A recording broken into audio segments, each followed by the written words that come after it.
what up, people? It's your boy Chig from Guna Eagle Eye, coming to you again with a brand new preview. Yes, just the hits keep coming. Just as we're licking our wounds from the whooping that we got from Spurs, we faced the champions. Oh, pains me to even call them champions. This person knows the storied long beef I have with Liverpool fans, but even I can't begrudge them. They truly and utterly deserved it. So I figured if I'm going to do this, and I'm going to face the music, and I'm going to hear a Liverpool fan going on and on, it may as well be my boy, Robby Richmond. Say hello to the people, Robby. What up, though? What up, though? How y'all doing? Look at let me do this. Let me do the zoom in for this. Look at his beaming face. You know that Liverpool champs. I'm not Liverpool smug. champions. I am not smug, Chiggy. I am not smug. Okay. How long have you been waiting for this again? I saw your snap. 30 years. I saw your tweet. Yeah, I was 12 last time we won the league, so it's only been 30 years. Honestly, we never thought it'd take this long. We really never, ever. And obviously, like, there's been four times where we came really close. And obviously, the most recent one being that one with Manchester City.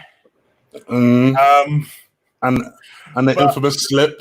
Well, yeah, because the slip, yeah, I always put it down to the Crystal Palace game personally. But again, like it's a thing like last year we came so close, you know, and I don't put it down to that ball missing the touch line, they're going over the goal line by like 11 millimeters. Yeah, I think back to we were playing Leicester at home, we got a draw.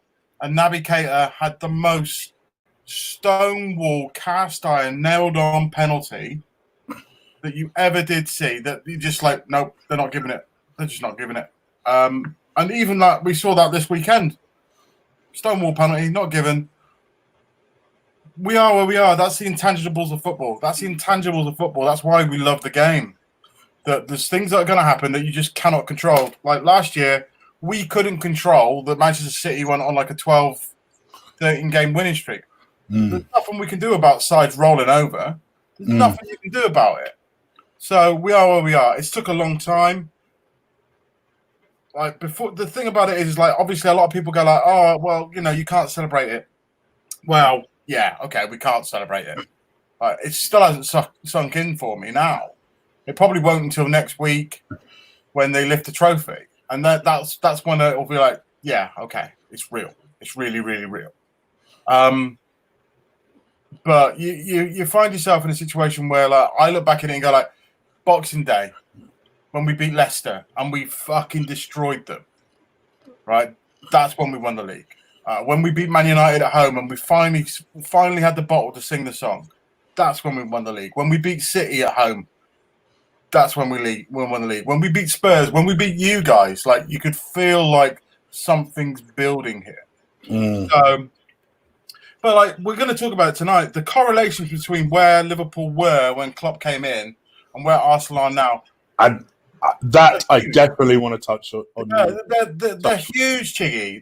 It's literally two peas in a pod because you know, with alongside Manchester United, you're talking about the three biggest clubs in England, you know, and well, so let me pause you for a second. I think Jack has an excellent starting point here, and that is this. And this is the thoughts of a lot of Arsenal fans at the moment. You know, I'd much rather no European football next season, so Arsenal can focus on the Premier League and domestic cups. Now, there was a time, I can't remember if it coincided with Klopp coming in, when you guys weren't in Europe. And you were able to do just that. That's right, Chiggy. The year of the slip. Yeah. The year where we had no European football. So Brendan Rodgers was able to go out and he literally had an entire week. We were playing week to week to week. And he had an entire week to work with his team, They knew exactly what they were going to do, and that's one of those things that you can't. It doesn't matter. Like Manchester City have got more money than God, yeah. But the one thing that Pep wants that they can't buy is time on the training pitch. Right? The thing that, like, again, we're going to come into it. I was expecting Arteta to be able to have a bigger difference because he's had that opportunity to have more time with his players during the lockdown. Right now, what they've done with that time, I don't know. But you've had a little mini preseason where, like, you would have thought that would happen. The correlation between the two is different because what Arteta's done, the first thing that Arteta's done, and I know, like, I saw the show with Lee the other day, and I completely agree with Lee, and I see his point of view completely. But the first thing he did, and you guys were getting all upset about it, was you drew like 3 or 4 games. Yeah. But it made you tight at the back. It made you tighter at the back. You're still like as loose as a prostitute's fanny. Yeah. But like, that's gonna take time, dude. You know, like this is the big thing. I mean, like Jack's right. It will serve you better. It absolutely 100% will serve you better.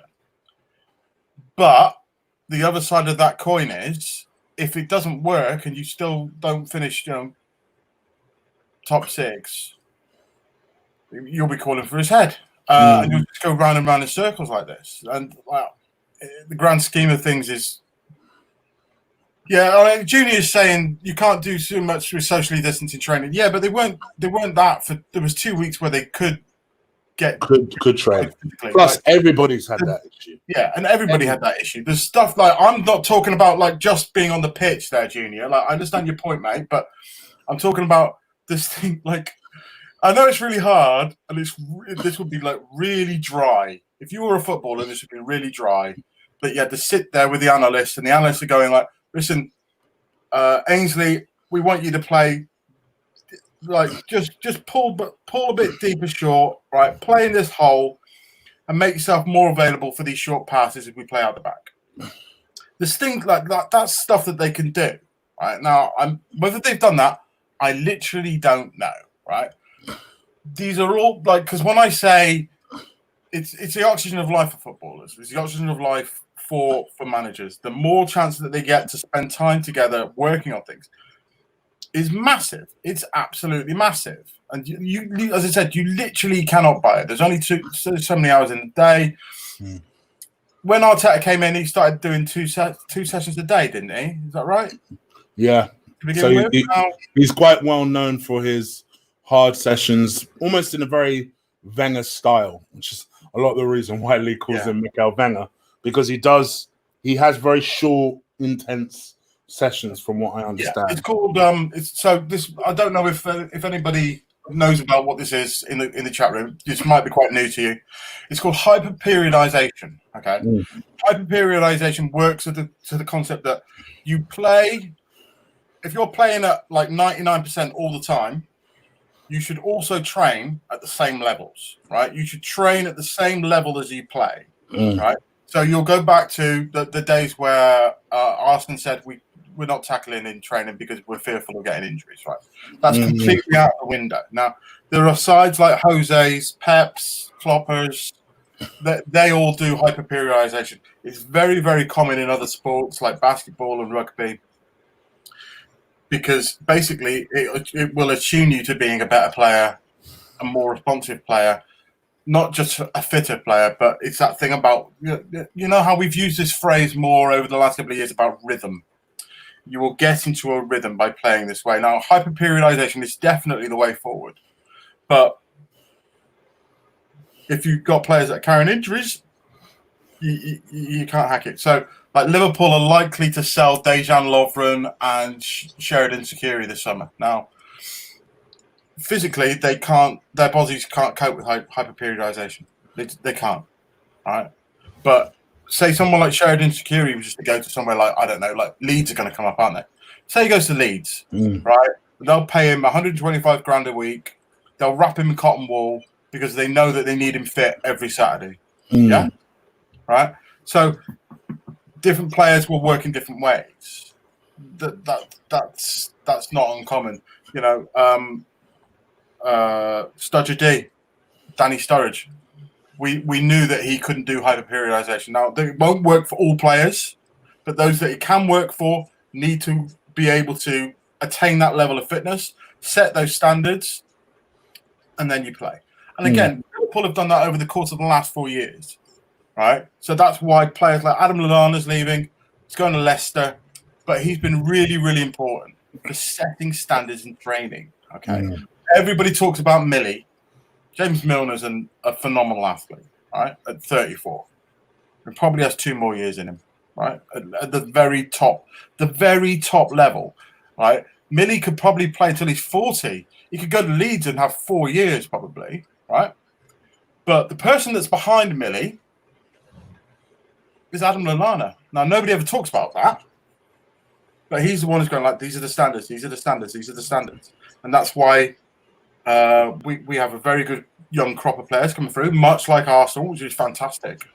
But we where we are ahead of the 8 ball with regards to Arsenal is that we have senior players in place that go, this is how it works, this is what we do. That is Arsenal's big problem at the moment. I must admit, I slightly disagree. I think one of our biggest problems, if not our biggest problem, is that we have too many substandards on too some standard players on too higher wages. Yeah, I think that's probably what I mean. Is that the players you want to lead don't lead and are all being paid very, very well to not lead. Yeah. I mean, we can't even get rid of Mohamed El Nene, for example. No. And that's just, he is probably a drop in the ocean in terms of the players we actually need to leave this club. Yeah, I mean, before the show started, said that Ainsley Maitland-Niles has basically said, yeah, that's it, I'm going to have to go. Like, David Ornstein broke it on The Athletic. I just had a look at it on my phone. Do you want me to get it up on my phone on The Athletic? Or Yeah, go on. By all means, while I read this donation. Thank you for your donation, DVS Dallas. Someone mentioned not winning the league in 10 to 15 years. I disagree. I'm confident we'll find a more aggressive owner who will invest heavily invest. Thoughts? I'm going to come back to that. That's a good question. It's funny that DVS Dallas's picture there is Cesc Fabregas. Now, just coming back to what we were talking about, when Cesc arrived in the Arsenal team, and for me, he's been one of your best players of the last 25 years. And that, let's be fair, right? You've had some very good players over the last 25 years, but Cesc is right up there. Okay, but that's a guy that came into the team when he was 16, nearly 17. Okay, but he came into a team that was winning. He came into a team full of characters. He came into a team full of really good professionals who knew how to win. He was surrounded by people like Sol Campbell, Thierry Henry, Laurent, players like that. You haven't got them at the moment. You haven't got them, right? So we are where we are, right? So this is from David Ornstein on The Athletic. Ainsley Maitland-Niles has come to the conclusion that the writing is on the wall for his Arsenal career, and in order to achieve regular first-team games, he must leave the Emirates Stadium. The 22-year-old England youth international came through the club's Hale End Academy, blah-de-blah-de-blah, made subsequent talks between Arsenal's representatives were geared towards the matter coming to a head once the campaign was over, enabling Arteta's men to focus on a push for European qualification. However, Arsenal saw their slim hopes of reaching the Champions League ended when they got beat by Spurs, where Ainsley Maitland-Niles was an unused substitute, and this appears to be the final straw. Maitland-Niles senses a lack of trust in him from Arteta, and he would welcome the chance of a French opportunity away from his boyhood club, with interest coming from England and Germany. Okay, well, that transfer market values him around 13 million. So what do you think of that, Chiggy? Like, if you got 13 million for Ainsley Maitland-Niles, would you snap somebody's hand off for that? It's worth more than 13 million. I agree. And the thing that's disappointing about that is, it's just this. For me, it's disappointing to hear that. But I also don't blame him. He's 22 years old.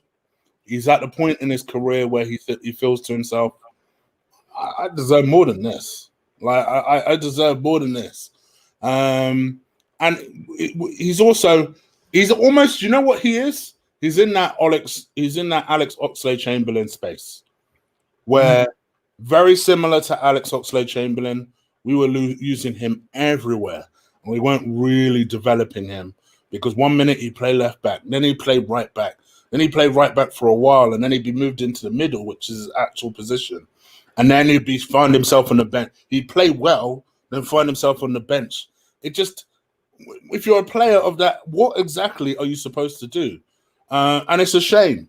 It's a shame that Arteta feels the need to trust the likes of Hector Bellerin more than Ainsley Maitland-Niles. Comes back to what we were just talking about senior players. It's devastating. I mean, we're hearing rumours at the moment that Hector Bellerin is desperate to leave the club.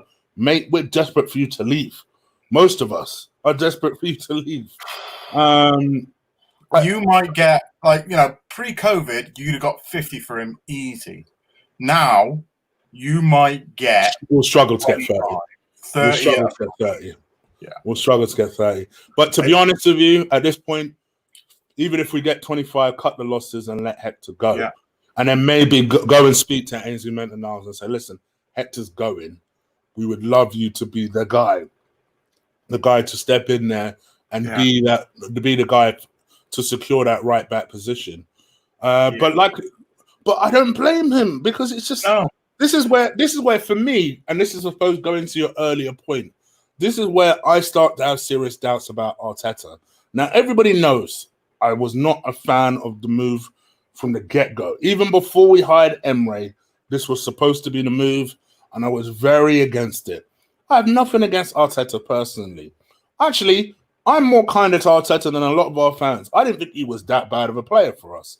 He did his thing. He won an FA Cup. Steady player. He left. Steady player.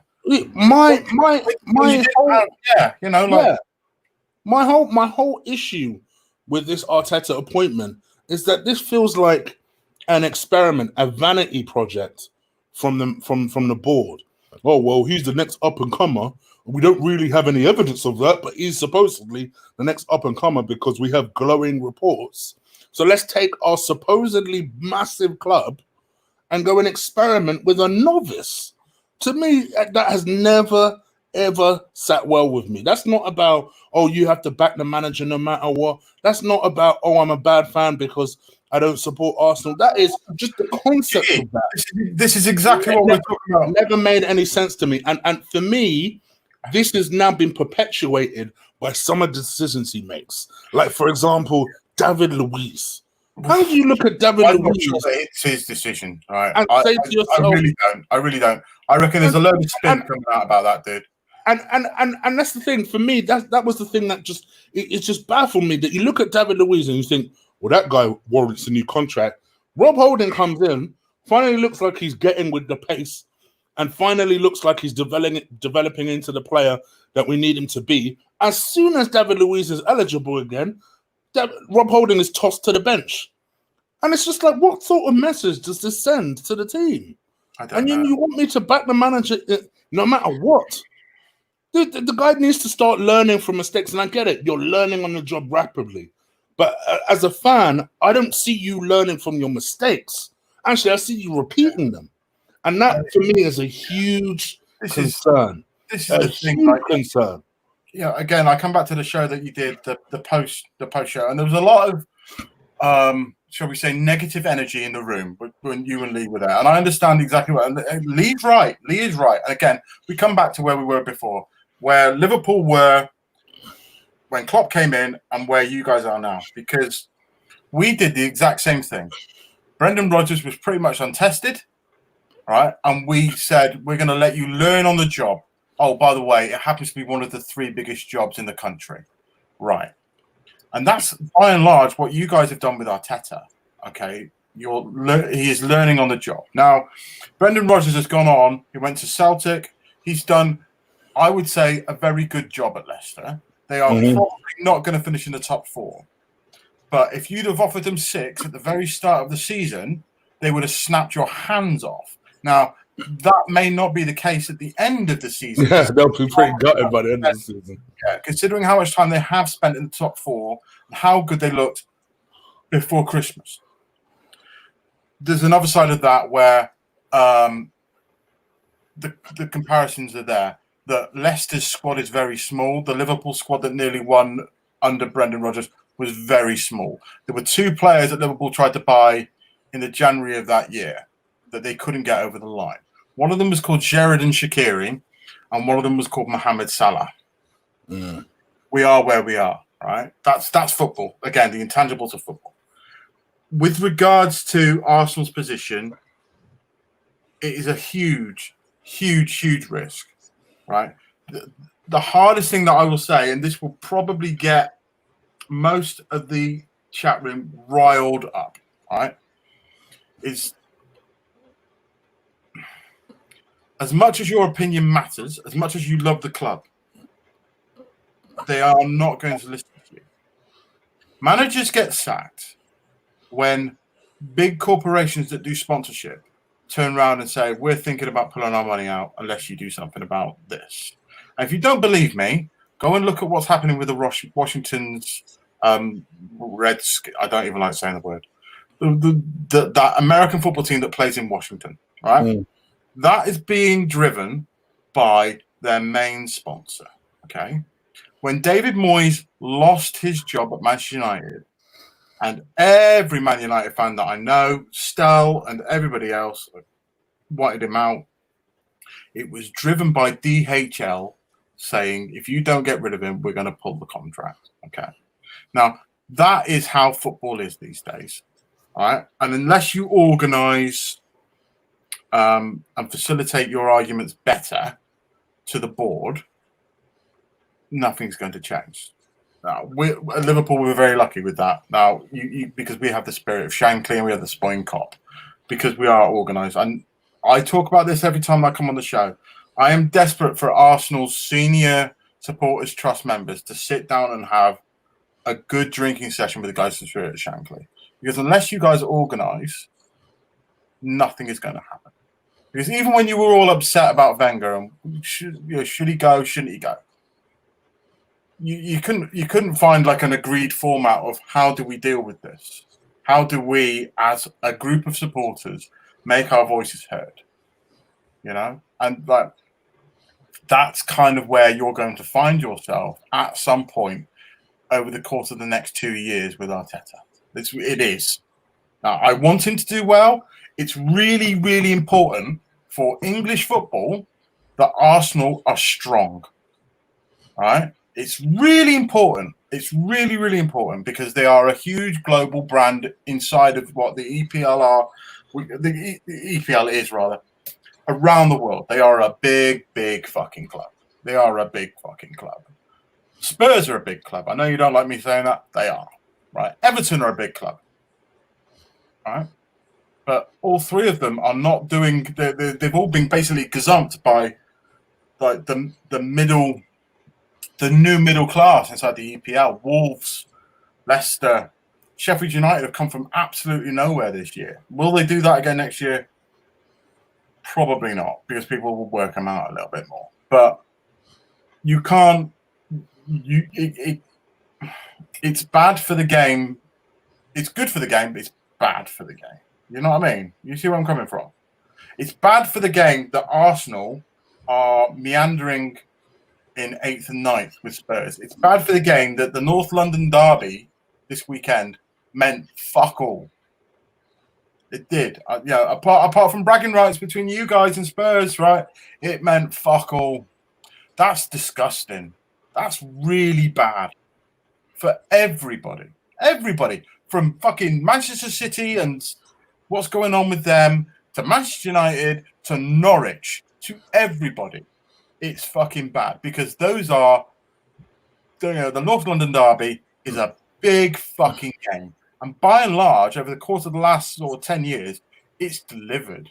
Liverpool versus Manchester United over the last 10 years hasn't delivered. That's the other huge game in English football. And it hasn't delivered because both sides go like, yeah, point's fine. Yeah, don't lose because all your momentum goes out the window. like at least when Arsenal and Spurs play each other, there's blood and guts and thunder, right? There was a little bit of that at the weekend, but it's a big thing that was really missing from Arsenal's performance. If we're being brutally honest about where they went wrong this weekend, is that it started like a bull in a china shop, and all of a sudden you get to about 25, 35 minutes, and it's like... Just quickly, GVS Dallas, thank you again for the donation. Yeah, I suppose Arteta was a last-minute signing. Oh yeah, he was, wasn't he? I remember that. It was, along with a few people. Is that when he got tonked by Man United and he basically was like, I need to panic buy? The fans are fuming, so they had to do something. Hey, Sergio, I see you. I hope you're well. All right, I mean, let's focus on the game in terms of where Liverpool are, because Lord knows these lot definitely know the list of issues that have also been added to with Andy Maitland-Niles now wanting to leave the club. What do you think? Where do you think Liverpool are at the moment? Because obviously, they're basically on the beach right now, aren't they? They're basically on the beach. I mean, if we're going to get this points record, and to be honest with you, I would like the points record, but it's going to be hard because we've got to play Arsenal and Chelsea. It's going to be hard. Chelsea are coming to Anfield next week, and we want to raise the trophy and let's have a big party and let's get Jamie Webster on the pitch at halftime singing "You'll Never Walk Alone" and all this kind of stuff. And apparently they're building a stage on the Kop so that they can lift the trophy. If they lose that fucking game, Jesus Christ. The thing of it is, because we've won the league, right? And we've had a big party. The players, you can see the players have stepped off the gas by maybe 2%. Considering the way that Liverpool play and Manchester City play the same way, of course, that's enormous. A 2% drop is enormous. A 2% drop for Liverpool is like a 15% drop for a current Arsenal. It's huge. But there was we should have absolutely destroyed Burnley. We should have absolutely What happened there? Nick Pope had a quite good day. Yeah, he's so good. I do like him. It was one of those where it looked like if we got a second goal, the bank, the flood, it would have ended like what's going on at the moment with Hull and Wigan. They were 7-0 up at half time, Wigan. It would have ended up like that. And it's just this, this is where that 2% isn't there. It just isn't there. You've got Mo is still pushing for the golden boot. So Sadio, and he snatched at a few, and it didn't. And this is the thing that you talk about, that our standards are so ridiculously high that even drawing at home against Burnley was treated like a loss by our fans. There was a lot of people that go, yeah, it doesn't matter. It doesn't matter. It does matter. It does matter because you're talking about standards. And what happens is you get that enormous release. We've won the league. It's fantastic. And you get that huge release of endorphins inside you. That you just that's human nature. There's nothing that Klopp or any of his coaching team can do to stop that. That mentally we are not at the same level as we should be. Right? We're going to the Emirates. We have an okay record there. Under Klopp, we haven't lost to Arsenal, but normally we go there and we get a draw, and we're normally very happy with a draw. Because, as we said, it's a big game, and if you lose it, a huge amount of momentum goes out the door with it. So you find yourself in a situation where, I'm desperate for us to win tomorrow night, but I'm not 100% sure that we will. It depends on what's going to happen with you guys, really, because obviously this weekend's game is actually your cup final, really. Yeah, and that if you can beat them and get to the final, that'll feel like winning a trophy for you. And if you do, I know we shouldn't really be looking ahead, but if you are able to beat Manchester City and get into the cup final, right? That's where you can go. There you go. There's evidence we're moving the right way. You win or lose the final, you can go into next season and go, we did beat Man City. We are improving. Like, it's the green shoots of recovery that they always talk about. Yeah, it's a tangible thing. To win a trophy is tangible. Yeah, it is. That's why I think winning it would do that. I don't think getting to a final would do that. Probably not, because there won't be anybody in the ground. Yeah. And I'm one of these people that I've talked about this before when I've been on the show. Like, if you're one of these people that belittle your club getting to a cup final, whatever cup final, and having a good old day out at Wembley, right? You're frankly a prick. Who the fuck is anybody to deny any supporter a day out at Wembley? It's fucking Wembley. All right? And it's all well and good if you're Arsenal or Spurs or Chelsea or any of these clubs, right? You may get to go there very often, right? But don't take it for fucking granted, because you end up like what Liverpool did. And that's why it took us 30 years, because we started to take it for fucking granted. You are where you are. So it'll be interesting to see what you do tomorrow night. I expect you to make a few changes. I know we're going to move on to that in a minute, but it's an important game for Liverpool. We need a result. Because it's a big game and we want to put a marker down again. We've got the opportunity to put a marker down again for next season, because that's what City are doing at the moment, beating all and sundry. They're either losing a game 1-0 to a mistake or a moody goal, or they're absolutely smashing sides 5-0. Right? And there's no in between with them at the moment, until this summer when he goes out and buys Koulibaly and freaking Alexandro and David Adaba and God knows who else. Right? And then we'll see what happens with them. But it's really, really important that we try to retain our standards. Well, I suppose that brings me to Jack's question then, as we're talking about Liverpool. Do you think they're going to struggle to retain their title next season? No. Man City have been installed straight away as favourites. Of course they have. That's fine, and they will do, because they'll come. As I said, they're going to go and spend 150 million on 3 players, maybe even 250 million on 3 players. Right, that's what they're going to go and do. Right, that's fine. Go and do it.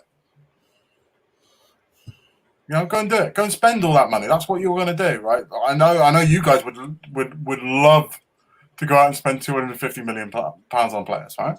There's a wider context, and this is one of the things why they probably got away with what they got away with the other day, right? Is that there has never been a summer when UEFA want PSG, Manchester City, Newcastle. That's going to go through on Friday. There's never been a summer when they more wanted the big sides to go out and spend a shit ton of money. A shit ton of money. All right? So here's something that, again, like, don't know if the viewers and the guys in the chat room are aware of this, right? Over the course of the last 5 seasons, English Premier League sides have spent £1 billion on players from the French league. That's money that's come from the English clubs, and it's all dropped down into the French league. £1 billion over the course of the last 5 years. Right? So this is why when I say it's important that Arsenal are a big club and behave like a big club and operate like a big club, because all these other clubs around Europe are reliant on big clubs spending big money. Big clubs spending big money. Now, I don't think that Liverpool are. There's been a big thing in the press over the last couple of weeks that Liverpool don't have a lot of money. Now, a lot of that is to do with the furloughing of the players, of the staff, because people will come out and it will look bad. If we go out and spend 90 million on Jadon Sancho, right? It would look bad. If we went out and spent 90 million on Kai Havertz, it would look bad, right?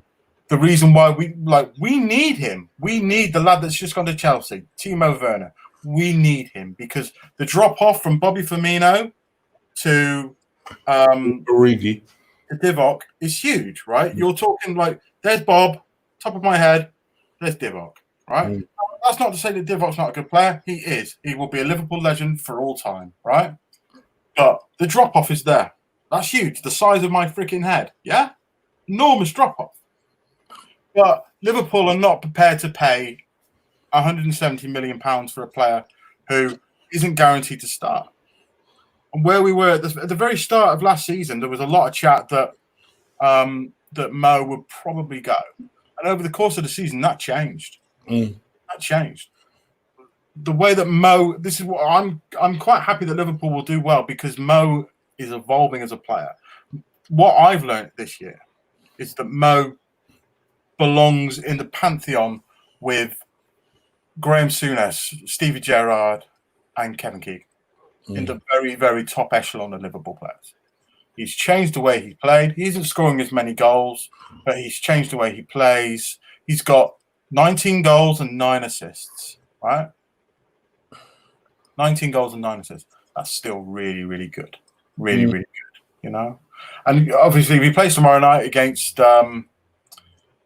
Sideshow Bob. Probably score 2.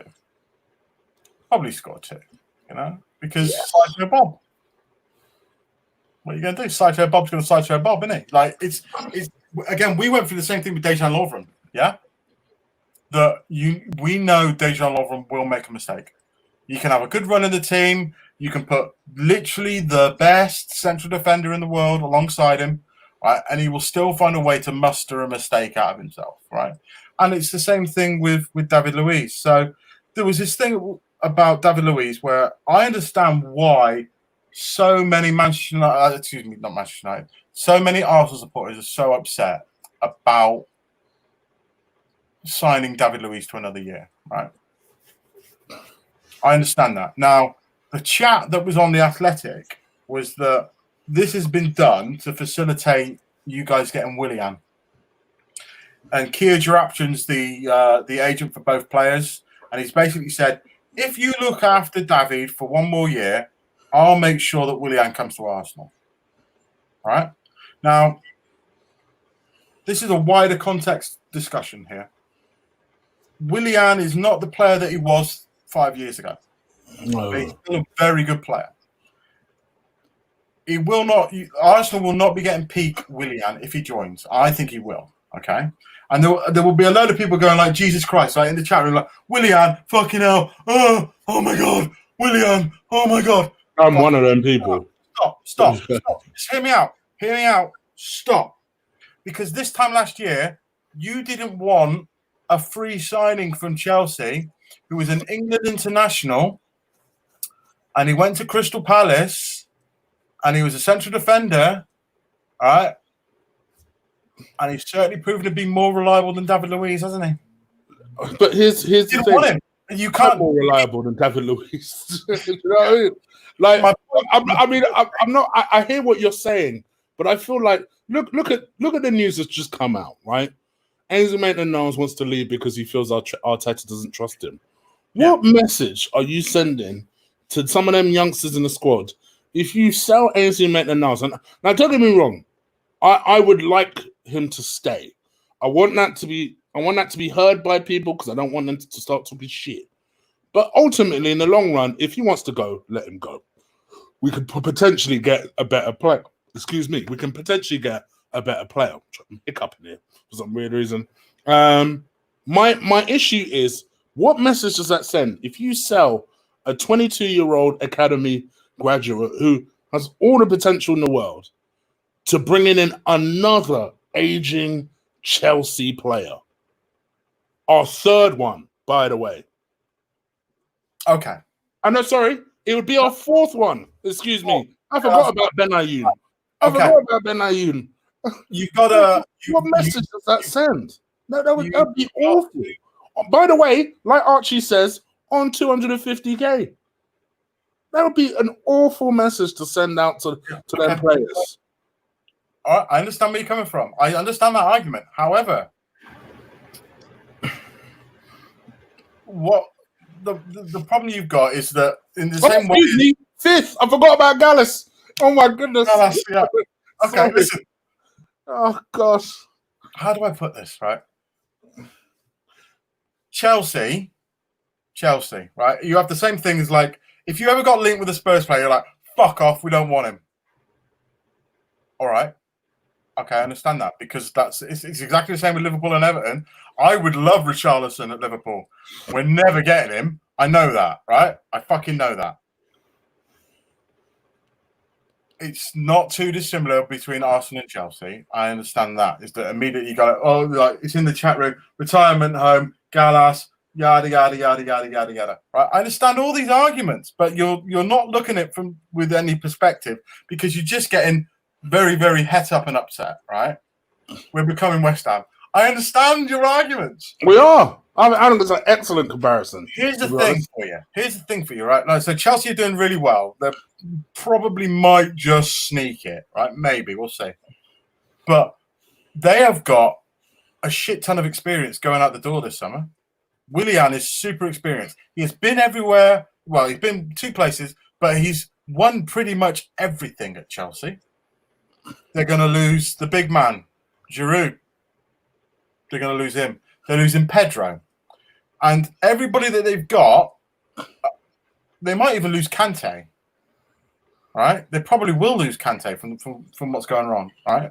That's an enormous amount of experience going out the door. Okay? And what he's going to be left with is a lot of lads that are age 19, between 19 and 23. Okay? Now, Pulisic has come alive. Pulisic has done really, really well for Chelsea since we've returned to football. Okay? But if you're paying attention, you'll see that Willian's a huge, huge part of that. Willian's played really, really well. Now, that's not normally what happens when you're a guy on the move. That's not what normally happens. When you've seen Pedro just basically went, I'm down in tools, I don't want to play. All right? Willian hasn't done that. Willian wants to play. We're coming back to something that we talked about before at the very, very start.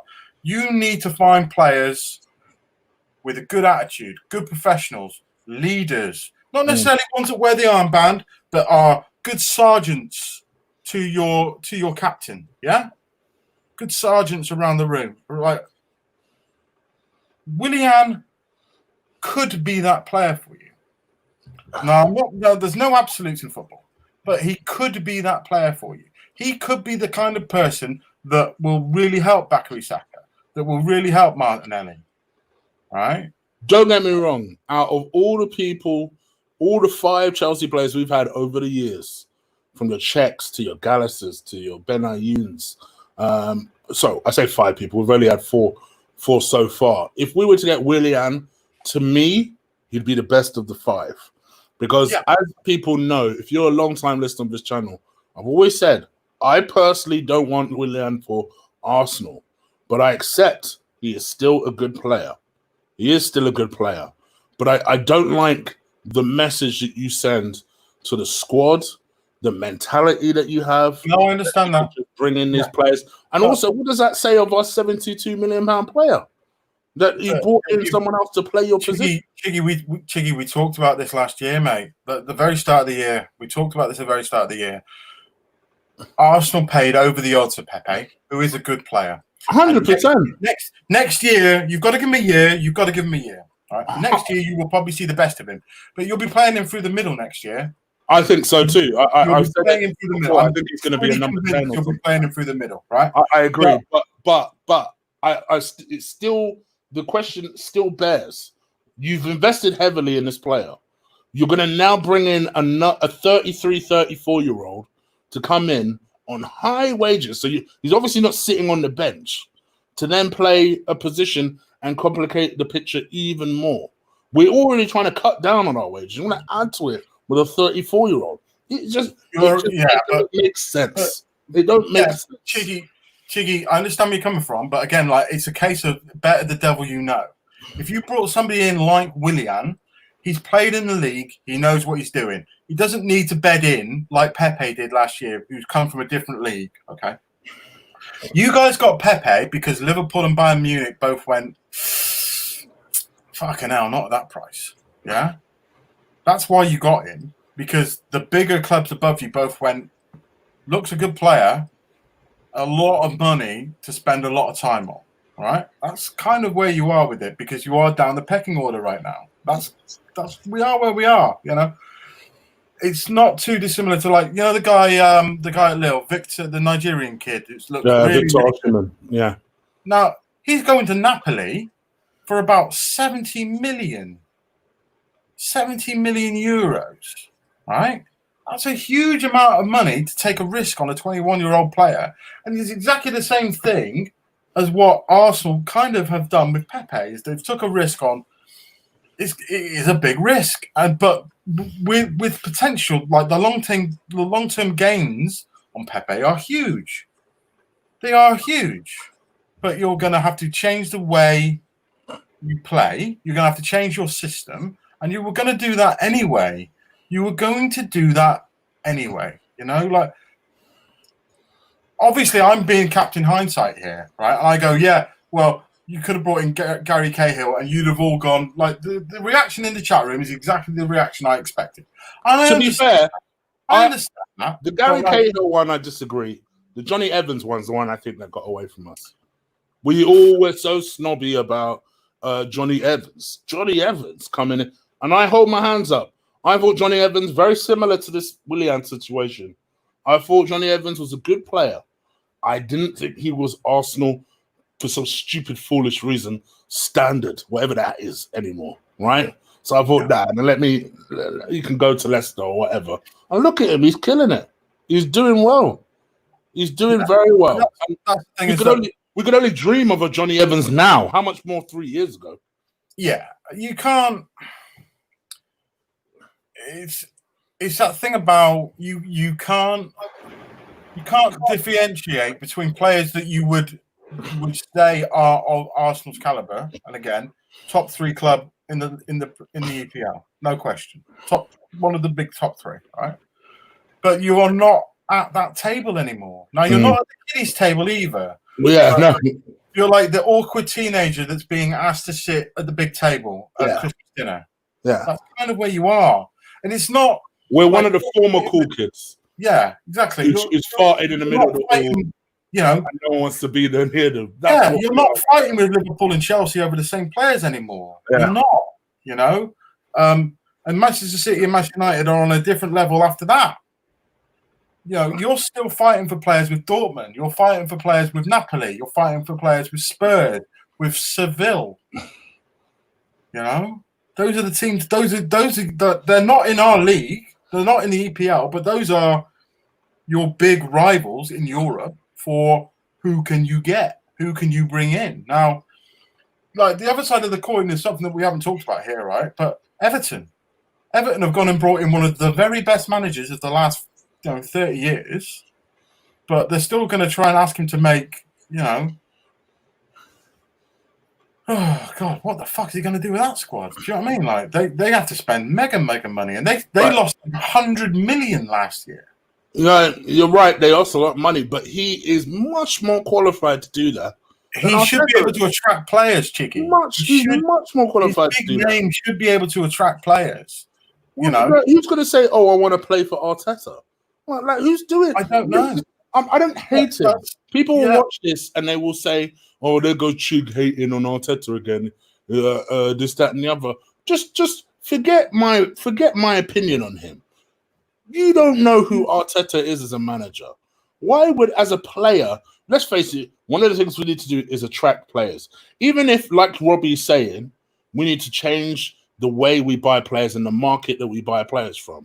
Even this Brentford guy that we keep being linked with, that everyone turns their nose up at, right? Oh, he's class, by the way. Oh, he's an excellent player. He's an excellent player. He is. Why would he come to Arsenal to play for Mikel Arteta? Why? Because it's a big window. That's where it is. But now this is what you're not going to like. It's a big window to move to a bigger club. It's a big window to move to a bigger club, mate. And that's kind of, again, that's where Liverpool were with Luis Suarez. It's a big window to move to a bigger club. That's where we were. That's not where we are now, thank Christ. But look, that took us 6 years to get to that situation that, Coutinho, it's like, oh my God, I'll do anything. I'll suck your dick to come back to Liverpool. right? Yeah. Price isn't But always he great. was offered to us today, apparently. Again, Jesus Christ! Listen, nothing's going to change at Arsenal until you can get Özil off the wage bill. Nothing changes. Nothing changes, right? And that's unfortunately the be all and the end all. And I agree with you what you said the other week. Like, you might as well just cancel his contract at this point, because if you can't get MLS players, MLS clubs, interested in him, and Turkish clubs are doing, what is it, GoFundMe pages to pay for his wages and stuff like this, like, you're in big trouble with him. You're in big fucking trouble with him. And these are the players that you need to replace. And the thing about it is like, David Ornstein knows what he's doing. Yeah, when he talks about Arsenal, I do listen. Yeah, but I can spot when it's a line of spin a mile off, and when he turns around and says, David Luiz is really important, Ozil's really important in the dressing room and things like that. I go, yeah, I'm sure they really are. I'm sure they are, right? But they're not doing the business on the pitch, right? And that's where the disconnect is. Yeah, is that, and we come back to this thing, Bobby Firmino and Divock Origi, right? That's where we come back to, right? And until somebody goes from here, nobody's going to raise and probably meet them in the middle there, right? And then you start going that way together, right? Until you get rid of some of these, nobody gets there. You have nobody here right now, right? If you get there, good progress. I hope this makes sense. Jesus Christ, I've just looked at myself in the chat room like, what the fuck are you doing with fucking the measurements of heads? Fucking hell, Robbie, you're a twat. I'll tell you what. Let's move this back to the game, and I'm going to show the guys your team. Guys, please do slap a like on this video. I hope you are enjoying the show, discussing various Arsenal issues. But let's share the screen. Hopefully this will work. Hold on. You guys can see that, right? Probably not well. Hopefully well. Can you see it? Now it's coming. There it is. Yes, I've got it. Okay. Let's see if I can. I think I spelled names right. Best I can. All right. So, obviously, you've gone with a back four. So you've gone with Alisson, Trent, Gomez, Van Dijk, Robertson, Genie Van. I can never say his second name properly. That's why we call him Genie. We call him Genie. Fabinho, Naby Keita. Okay, interesting. Sadio Mane, Salah, and Bobby Firmino. A team that picks itself these days, I guess. I'm surprised Naby Keita is in there, because I guess the last time we did one of these reviews, he was struggling to get in the team. I think he's improved now. He was really, really good against Crystal Palace. Okay. He showed flashes of it against Manchester City. And it's that thing where if he gets a run in the team, he'll always do well for us. But like what's invariably happened is that he's had an injury and he's had a problem here or there. But it's also this thing about, like, we played. Who did we play? Where he played him with? It was Villa. We played against Aston Villa, and they played him and Alex Oxlade-Chamberlain with Fabinho just holding. And they kind of got each other's way. Naby's really, really good at picking the ball up and carrying it in the way that players like Gerrard, Scotty Parker, Cesc, Frankie Lampard all used to do. He's really, really good at, like, he'll just explode through the midfield with the ball. Great dribbler. And he needs a run in the team. And whilst Hendo's not there, what we might as well give him the run in the team. So there might be a few variations in that. Like, there's been a lot of chat about what's going on with Takumi Minamino. Of course, with the 5 substitutes thing, like I would expect Liverpool to try and get this game won with an hour to go, and then we'll bring some of our young boys on. So, get some game time. Yeah. And maybe anyone close to a medal, I guess. Well, Klopp's already said that he's going to give everyone a medal anyway, but Harvey Elliott needs 2 more appearances to be the youngest player ever to win a Champions medal, whatever it's called, an EPL Champions medal at 17 and a half, I think he is. Looks a really good player, by the way. Liverpool are very, very high on him. Nico Williams has been doing very well when he's come in. Curtis Jones has done very well when he's come in. And we've had Rian Booster that went away on loan at Swansea and has done very, very well, actually. So, the thing about it is, of course, is that those are basically our only 2 full-strength centre-backs, so we don't really have any choice there. There's an interesting article doing the rounds about Alisson moving more up into the mid. So if you look there, you'll see that I've actually got Alisson as a centre-back rather than a goalkeeper. Yeah, I did notice, yeah. So there was an article doing the rounds the other day about how Ter Stegen at Barcelona has basically split the 2 central defenders and plays like as a 3rd central defender because Barcelona have so much possession and everyone just sits back and parks a bus that he doesn't actually, rarely does he actually have to play as a goalkeeper. And because he's so good with the ball at his feet, he's able to start the progression, build the tempo, and start from the back.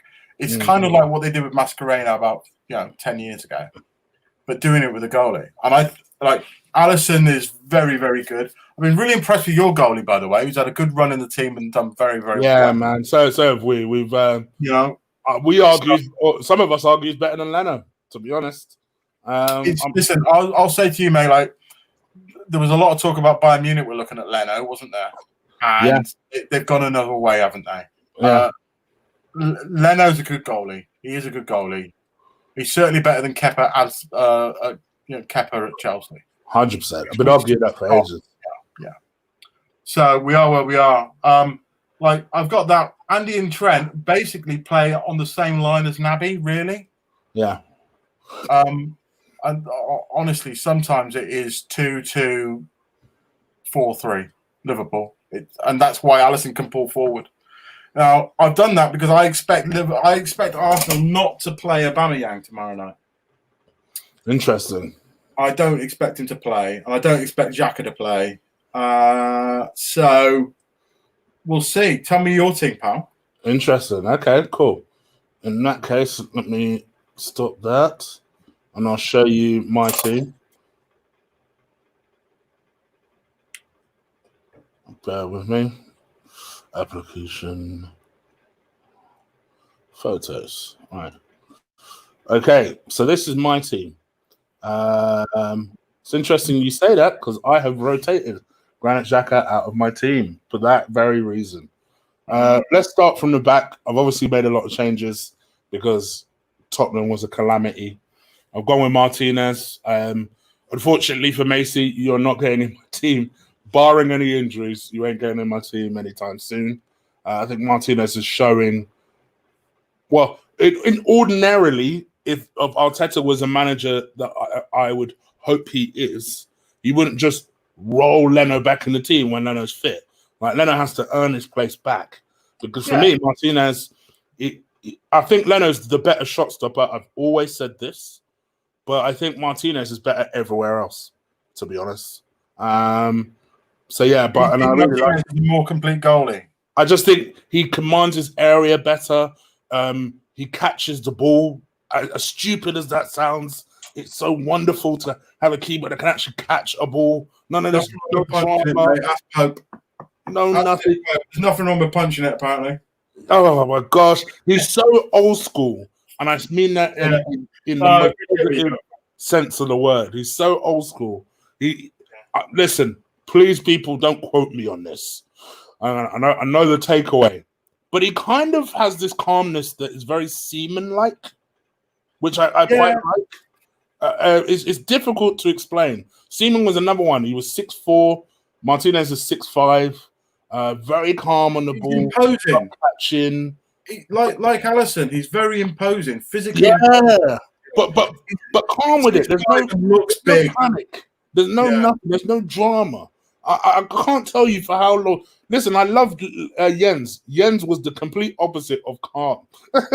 So, and we've had trash keepers like Almunia. All right, Fabianski might be decent for West Ham now. He definitely wasn't for us. So we've had trash goalkeepers over the years. And actually, I'm really impressed with the way Martinez is conducting himself. So for me, I love him. Please just keep him in the team. Mustafi, listen, I thought he had a shocker on Saturday, but generally wasn't the only one though, was he? He's played all right. He's played okay. I really don't want him to get a new deal. Just because he hasn't had any absolute calamities doesn't mean that. Because here's the thing, and I said this to Lee, for any other player, to be honest, if they showed Mustafi's form, they deserve a new deal. The problem is that Mustafi weren't good enough in the first place. No. So the fact that he hasn't had a disaster, all right, great. But that doesn't mean rush to go and give him a new deal. No. So that's why Mate, it's that thing like, do you remember when, like, you might remember about 3 years ago, Liverpool gave Simon Mignolet a new deal? Yeah. Right? And everyone went, what the fuck for? And it's just to protect their place in the marketplace. It's that you may only get 10 million, but it's 10 million better off in your pocket than somebody else's. Agreed. Socrates, now, before somebody says it, I think there is no chance Arteta plays Socrates. However, I'm going to play Socrates. Now, people said I was being harsh on David Luiz at the weekend. I still think, while 70% of the fault was Kolasinac, I still think 30% of it was David Luiz. I still don't know why he was over where he was to receive the ball. In any case, I'm dropping them both out of the team. So Socrates plays because we don't have any other defenders left. And then on the other side... I know, mate, listen, like Saliba, when he arrived, is the great big hope, isn't he? But is there nobody else in the academy? No, there's no one else. There's no one else.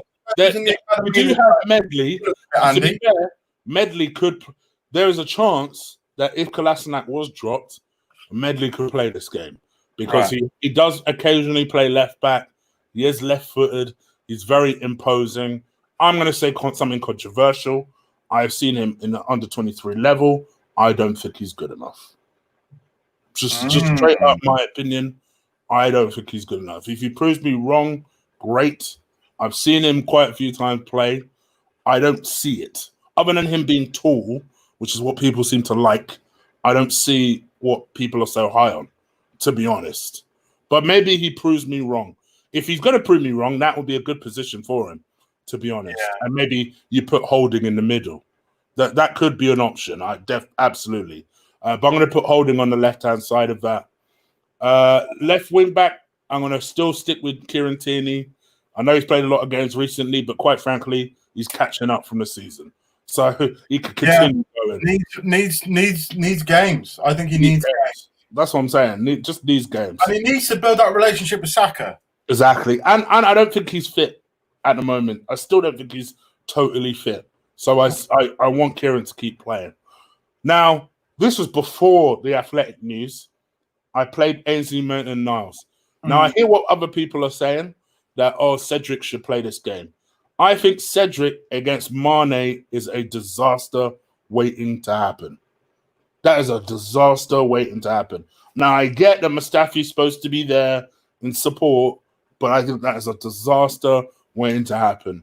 No, thank you. Cedric is way too attacking. Mate, you're up against Andy Robbo and Sadio Mane. Yeah.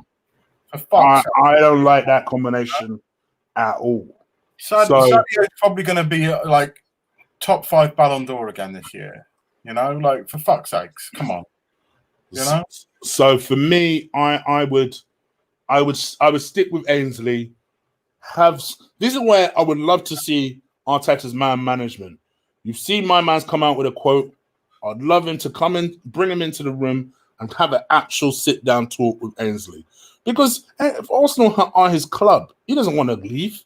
But if he doesn't feel like the manager trusts him, I don't blame him. Just like anyone would in their workplace. If they feel like their manager doesn't trust them, they'll go. So I definitely don't blame Ainsley at all for what he's saying. Like I said, I still will say it again. I want him to stay. Ultimately, he can be replaced. But I would like Arteta to handle that situation like an experienced manager would. But we'll see what happens. In the middle, I've gone with Willock and I've gone with Torreira. People know I don't particularly rate Willock that highly. But I feel like against you lot, we may need the legs. And one thing that boy can do is run. There were some guys in the chat room saying, like, where's Ceballos? Mate, you can't play Ceballos against Liverpool. Nah. You will not get a touch of the ball. And plus, keep in mind, guys, I'm thinking of the weekend. Let's face it, that's the bigger game. Liverpool, for God's sakes. Do you know what I mean? Well, that's the bigger game. At the end of the day, you're playing Liverpool. You're playing Liverpool. That is the bigger game. Because Liverpool are champs that, they'll go through the motions and still beat us. Let's be real. Whereas City, we need to throw everything at that. Everything we have left, we need to throw it at. That's why Xhaka, even though I accept Xhaka's played well this season, I rested him. I accept Danny Ceballos has played well. And actually, even if Liverpool was a big game, I don't know if I'd play him in this. Like Robbie says, I think his spinning top antics is going to get exposed against Liverpool. And we need runners. And Torreira and Willock will run and run and run. And that's why I've gone with that. So who are my front three? I made some changes here too. I've gone with my ideal front three. So I accept your point. I do think that there is a chance, actually, that Arteta might opt to rest Aubameyang. I also think that people might have his head for it. So I do think that Aubameyang is more likely to start and be taken off, maybe in this game. But I would love Arteta to just say, all right, screw it. Let's play him up front and see what happens. I get it. I get why he plays Aubameyang on that left-hand side. But the problem with playing Aubameyang on that left-hand side is now you're not only hindering Aubameyang, now Saka's not playing in this position. And that is what people are finding infuriating, that we have this amazing player who's just re-upped, and then all of a sudden we're sticking him on the right-hand side. Or, like Saturday, he doesn't even get on the pitch. He's one of the few people that gets the North London derby. And you don't even start him. It's just, it's those sort of things piss people off. So I would say, what have you got to lose? When you've got a young lad in huge form, right? And natural wingers as well. Spurs' big problem is that little corner with Serge Aurier. Exactly. Why do you not push on that? And that was the thing. That was one of the things I highlighted in my preview, the battle of Saka and Aurier, and how I think Saka might just have him on toast. And then we never saw it. It's just things like that. It's like, bro, give me half of what you're on and I will do the job. That kind of thing pisses people off.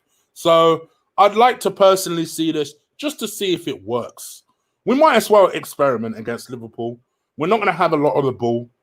We may need to play on the counter. And actually, I think that's the front three to play on the counter. See how you've got Saka and Pepe there, and they'll be getting... If they play like that and they get chalk on the boots, right, that's what you need to do against Liverpool. 100%. That forces Robbo and Trent to stay deeper and not get forward. Exactly, and that's my other thinking. Yes. You have to play with genuine wingers that pull that back four apart a little bit. Right? Exactly. You have to do that, right? Exactly. And that means, like, there's other things you could do, right? You could do stuff like, if you were going to play Aubameyang and Saka, you play both on the left-hand side, right? And you go like, fucking hell, there's a huge gap in the middle. So Saka's a left wing back, and don't worry about the gap in the middle, right? Don't worry about it, because you're just basically doubling up on Trent, right? If you double up on Trent, right, then you're certainly nullifying Liverpool in some way, shape, or form. But that requires Pepe to work really fucking hard. We haven't seen Pepe work really fucking hard yet. But you say that he played very well against you lot earlier this season. He did have a good game, but he didn't. It was in patches, Chick. It wasn't. It was 10 great minutes here, 10 great minutes there, and then he'd disappear. You know, and people sleep on Pepe. I'm telling you, it's coming. Yeah, it will happen. It will happen. It's going to take a year to get used to it. You know, like some of the guys in the chat room saying, like, it doesn't work hard enough. No, he doesn't work hard enough yet. You haven't bought him for one season. You're not going to fucking sell him this summer, are you? You're not selling Pepe this summer. Right? You're probably going to sell Aubameyang. You're hoping and praying somebody's going to come in for Ertz. Right? You can find some way to get him off the books. Right? You might even sell Lacazette. But you ain't selling Pepe. You ain't selling Pepe, for God's sakes. Of course you are. And as you said, like I think you're gonna move him into the middle. What's going on with Ceballos and the new deal? Is he going to stay or is he going to go somewhere else? I've always said I feel like with Ceballos, Arteta will get his way and we'll sign him on another year loan. I think that'd be all right. I think that would be all right. I'd take that. I wouldn't want us to necessarily buy him yet. Chiggy, you've got to pick and choose your games with him. Like if you're playing somebody like Aston Villa, that's the kind of team that you want to play against, you know. But some of the big top 6 games, I don't know. He was excellent against Spurs. To be fair, last 15 minutes he went missing a little bit, but generally he was very, very good in that game. Just caught up with him, didn't it? And that's that. You know, you are where you are. Like, I'm on the record as well. Like, I like Willock in the middle of the pitch. I think he's full of running, full of energy. Like he's one of those lads. Just like, oh, I just love every day I'm wearing this shirt. Loves it. Right. And we've got a couple of lads like that. Right. And you can't buy it. You cannot buy it. You fucking cannot buy it. And that's the problem where, you know, the thing that came out the other day, which was leaked about, it obviously come from Tierney, where he said some of the players were saying that I'm working like so much. Does that not? That must have just. It's just. But here's the thing, and you ask any fan in the chat room right now, that Tierney thing that came out, how many people were angered by it but weren't surprised? How many people? You just watch what happens. Just watch how many people will start. Here we go. Chat room, let's hear you. What do you reckon? How many were angered by that Tierney thing? Angered but not surprised. Unsurprised. That's all we want to hear. Lone Star says unsurprised. Come on, chime in. There's loads of you in here. There's 8 people in. Come on, chime in. We want to hear what you got to say. Nobody was surprised. Nobody was shocked. Still angry about it. Yeah, I'm not surprised, Ben. It's kind of like you know, like the old red flag to a bull thing. Right? It's just one of those things that comes out that, as a football supporter, it doesn't matter who you support. Kidderminster fucking Harriers. Doesn't matter, right? The only thing that you will ever want is your player to try fucking hard. And when you hear things like that, the first thing that comes out is like, yeah. And that was my exact reaction. I laughed and I was looking for transfer stories at the time. I just laughed and I just moved on to the next story. That was literally it. But that's a byproduct. That's a byproduct of like the end days of Wenger. It's a byproduct of it. And you've still got 4 players from Wenger's era? We need to get rid of them all. 5? 4? If you count Rob Holding as a Wenger player, 5. Yeah? Right? Now, you're probably going to get rid of the majority of them. You want to get rid of Özil. You want to get, like, Aubameyang's got to go. Bellerin's got to go. As soon as they're gone, you'll notice the difference. I think, hopefully. That's how you... Because let me tell you something. When we heard that story, I asked the chat room, who do you think was the person that actually went up to him and told him that? You know how many people said Bellerin? Good 12 people went Bellerin. I was just about it on Twitter, and I was like, I'll give you 3-1 it with Bellerin. 3-1. 3-1. My days. Oh, please, God. Il te tenir, aujourd'hui, dépêche-toi, je rate the view of France. Let's plant some trees, but please, don't kick me. Oh, I'm a gentle and delicate flower. Please think of my modeling career. Oh. All right. That's so racist. That's actually racist, wasn't it? That's why I'm moving on quickly because I don't know. Sorry. All right. Before we get up out of here, very, very, very, very quick prediction for tomorrow. What do you think and why? And chat room, leave your predictions in the chat room as well before I give my own. Go on.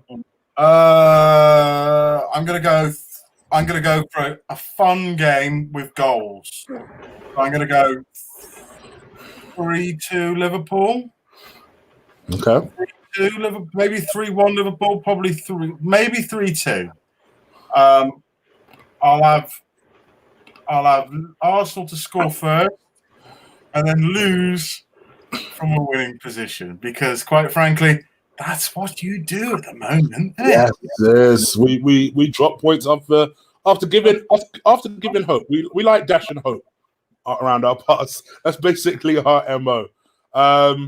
It wouldn't surprise me if Arsenal just do an Arsenal and win this game because it's at the Emirates. We don't have a completely horrific record against you guys at the Emirates. We don't have a fantastic record at Arsenal. We don't. Yeah. Maybe the fact that there's no fans, we have been playing quite well there recently. So there is that element of it. But I still don't think Arsenal are good enough to beat you lot on the beach. I really don't. And I feel like it's going to be... I don't think we'll lose, but I think it'll be 1-1. I honestly think it'll be 1-1. I think you're probably going to see a reaction after the weekend because did you see the clip of Robbo and Klopp barking at the refs after the game? There was a clip going around where Andy Robinson is just jawing off at these refs, like, what's the fucking point in you? What's the point in you? And all this kind of stuff, right? They were not happy. And for Liverpool to do that, is under Klopp particularly, is very un-Liverpool. So there's a chance that you might get a club in. You might get a club. What a surprise! It really, really does depend on who you play. And it was surprising, and especially if the manager insists on playing the same defense, we're gonna get an absolute smacking. My prediction. If you play David Luiz, that's basically. If I see Luiz and Kalas and that, it could be a hiding. It could be a whooping. Yeah. So we'll see. My only thing I'm banking on is the Emirates, the fact that you lot are on the beach, and the fact that he may actually rotate that freaking defense. Provided those three things happen, we may stand a chance because Arsenal. It's just that Arsenal factor. But I'm not confident. It would be very Arsenal to maybe sneak a draw against Liverpool, get all excited for the weekend, and then get pumped 5-0. Yep. Honestly, Again, looking ahead to the weekend, that's the thing with City is at the moment they're either losing 1-0 or they're pumping a side 5-0, right? And there doesn't seem to be any sort of, is that whole thing about what's plan B? Plan B is do plan A but better, right? And that's what it is. And that's kind of where City are at the moment. And I would say we don't get a chance to talk very often like this, Chig, do we? Just show me some bollocks. If I was an Arsenal fan, this week you got 2 games. You got 2 games against 2 best clubs, right? Show you may not win either of them, but at least show me some bollocks. Yeah. Show me you've got some testicular fortitude. Quite frankly, the Arsenal fans. Sorry, the Arsenal. I know. Our Arsenal fan bases are weird, wonderful, and crappy bunch sometimes, but after Saturday, we deserve this. We deserve a win. If you don't get a reaction, Jesus Christ, Christ, we'll see. The other side of that coin, of course, is that Spurs are going to keep hold of Jose now, probably until this time next year, which is good for everybody. because he's going to sit there just festering away, Rusting the club. rotting the club out, just doing what he does, just festering it up, festering it up. We'll see. We'll see. All right. Do you want to let the people know where they can find you? Yeah, you'll find me on the Twitters at Robby Richmond, how it's spelled right there. I am on Instagram. Robbie does grams, but I don't really post on Instagram very often. I just generally go on there to look at like weird haircuts and things and laugh at people who are stupid. See, I'm the exact opposite. See, I Twitter is just full of animosity, so I don't go on there that much. That's why I don't really plug my Twitter that much. But people keep saying, "Oh, I should do it. I should plug it anyway." So it's at Colossal Chig. The link is in the description, as will Robbie's Twitter and Insta. They'll also be in the description on the playback. Not quite yet, because I completely forgot to put it on there. But Insta, please do follow me on Insta. Guna_Eagle_I on Insta. Follow me. Numbers are creeping up. Yeah, congratulations on 8K, by the way, buddy. I forgot to say. Thank you, brother. I appreciate that. Really well done. You've been grinding this for a few years. Grinding, innit? 4 years of grinding. It's all grinding. It's all grinding. Big love to everybody in the chat room. You've got a good gang of peeps in there that generally know their football. So last thing before we go, right? Bournemouth go down. Norwich go down. Villa go down, right? If I was Arsenal, I would want Tyrone Mings, Ben Godfrey from Norwich. I'd want probably both of the fullbacks from Norwich, actually, thinking about it now. I'd want David Brooks from Bournemouth. Agreed. I rate him highly. Dunk. Yeah. Is that it? No, Lewis Cook, who's at Bournemouth. Lewis Cook, yeah. Okay. Lewis Dunk is Brighton. About 5 players there. And like someone will watch this back and go like, "You're out of your mind, Robbie," right? They are not of Arsenal caliber. They are not. They aren't, right? But they are all players that can be coached to become Arsenal caliber. Yeah. All right. And they will all be very cheap. All right. And considering that you are in the situation that you're in, buy British. Do something different. Buy British players for once. Not something you do very often. Love your Henrik Mkhitaryan's and your Mesut Ozils and like Tony Cruz will get mentioned at some point. I agree. I think Kenny Ken mentioned this. Try something different.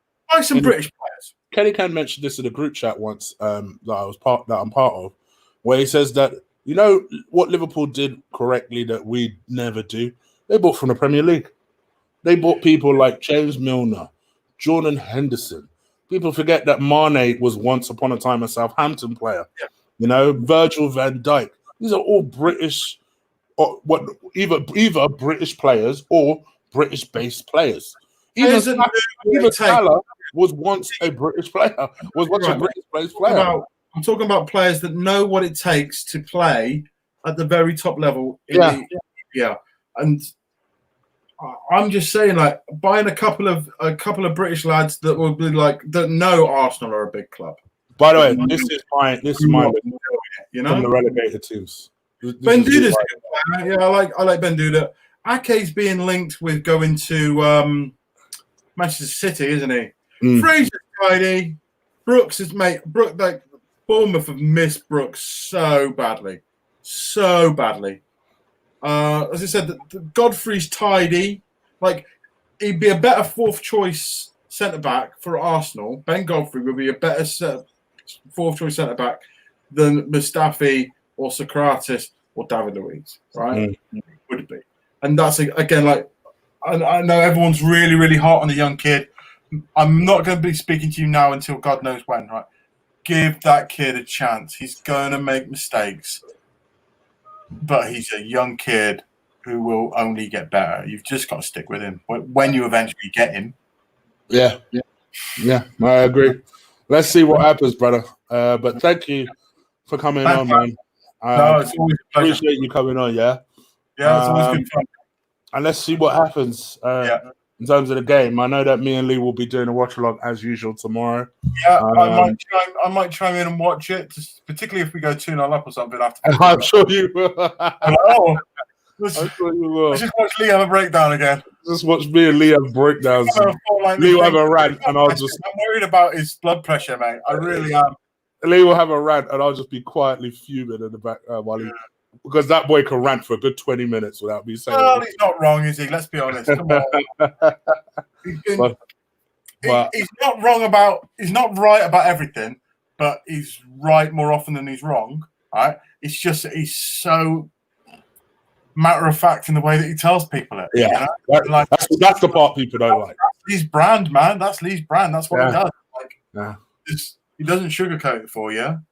I've been watching some of the clips from the Arsenal Fan TV watch-along things, and oh gosh, you know what? I'll say this, right? You and Lee know a lot more about football than a lot of those guys do. Well, thank you. I will always extend love to Claude, though. With the great respect, there's a couple of guys there that are all right, but there's a couple of guys there that are just absolute football turnips. I know what you're saying. People come into our chat room all the time and tell us that. We know what you're saying.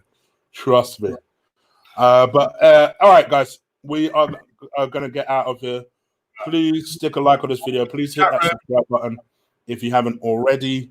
Oh, shit. Before we go, big love to Wilfried Zaha and big love to David McGoldrick. That's fucking bullshit. Black Lives Matter. There you go. My guy. Oh, wash your hands. Where am I? All right. And also, congratulations to Akin Fenwa yesterday. Yeah, that was great. For his interview was fantastic. I'm so happy. Like Chiggy, he's getting dog's abuse tonight because he was in the sun a couple of times. So Liverpool supporters that are just like, oh, come on. At some point, like, he was a League One, League Two footballer that's just desperate to try and get a bloody job. He'll talk to anybody. Give him a break. It is what it is. All right. We're out of here, guys. Take care. Enjoy your evening. Wear a mask. Peace. Peace.